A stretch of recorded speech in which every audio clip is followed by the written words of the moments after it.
बाबा साहब को याद करते हुए कहना चाहता हूं कि सदियों से बंद थे जिस घर के दरवाजे, सदियों से बंद थे जिस घर के दरवाजे, आज उस घर का मेहमान है तू।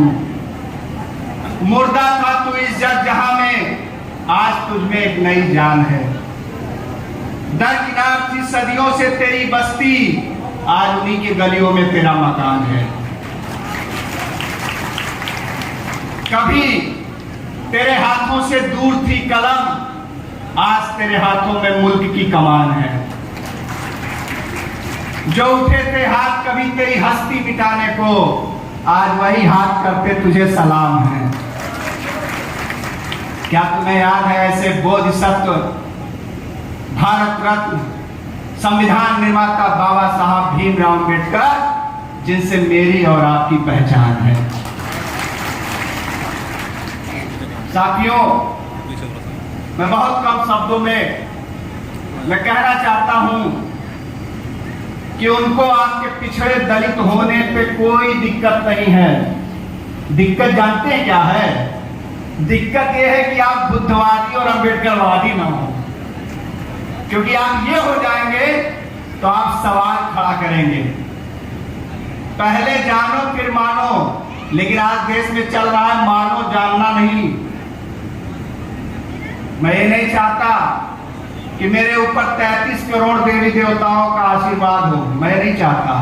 बस ये चाहता हूं कि एक तथागत बुद्ध की करुणा हो और 33 ऐसे इस महाराजन में लोग मिल जाएं जो इस भारत की धरती को बुद्धमय बनाने का काम करें। क्योंकि जो किताब इंसान से इंसान में भेद कराती है, उस किताब का नाम वेद है, और जो इंसान को समान बनाती है, उस किताब का नाम संविधान है। यह हमको और आपको समझने की जरूरत है।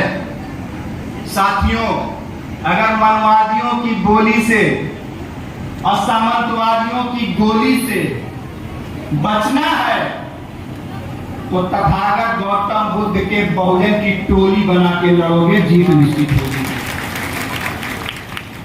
आज देश की कुछ शक्तियां बाबा साहब के संविधान को खत्म करना चाहती हैं। जानते हैं क्यों? क्योंकि बाबा साहब तथागत बुद्ध के समता मूलक समाज की बात संविधान में करते हैं। अगर मंदिर की लड़ाई लड़ना राष्ट्रवाद और देशभक्त है, तो संविधान की लड़ाई लड़ना नक्सलवाद कैसे हो जाता है? कहते हैं कि भोलेनाथ की तीसरी आंख खुलेगी तो प्रलय आ जाएगा। मैं कहता हूं कि जिस दिन पिछड़े दलित और आदिवासियों की आंखें खुल जाएंगी, महाप्रलय आएगा और ये पूरा देश बुद्धमय हो जाएगा। ये पूरा देश बुद्धमय हो जाएगा, कोई रोक नहीं पाएगा।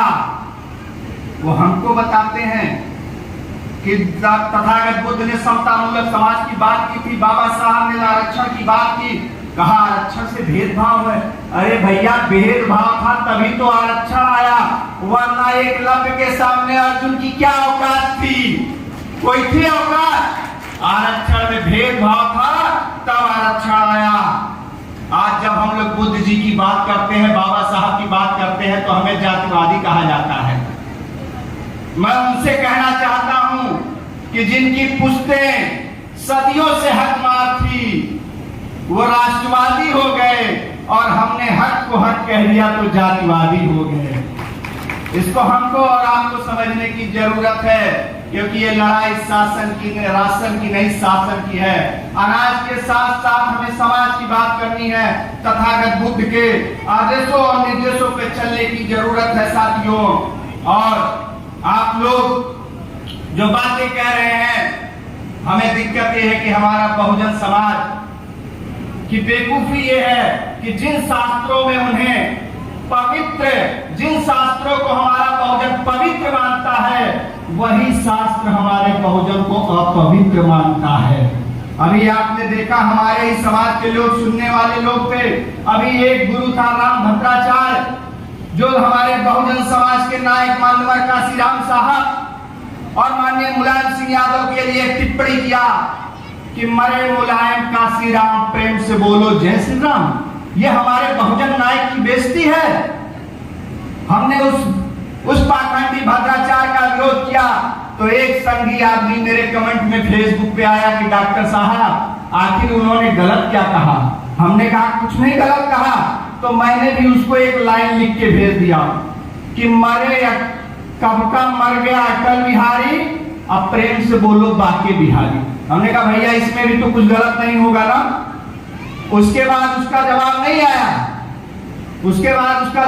आया। साथियों ये लड़ाई बड़ी है, हम लोगों को लड़ना है। फ्री में चना और तेल और घी दिया जा सकता है, लेकिन तथागत बुद्ध का ज्ञान नहीं दिया जा सकता है। साथियों आप लोगों से मैं एक आखिरी बात कह के अपनी बात समाप्त करूंगा कि तथागत बुद्ध के समता मूलक समाज के भागीदारी के चीज को, आरक्षण को और संविधान का विरोध जो भी करेगा उसको आज के बाद से न दान देंगे, न सम्मान देंगे, न मतदान देंगे। जय भीम, नमो बुद्धाय।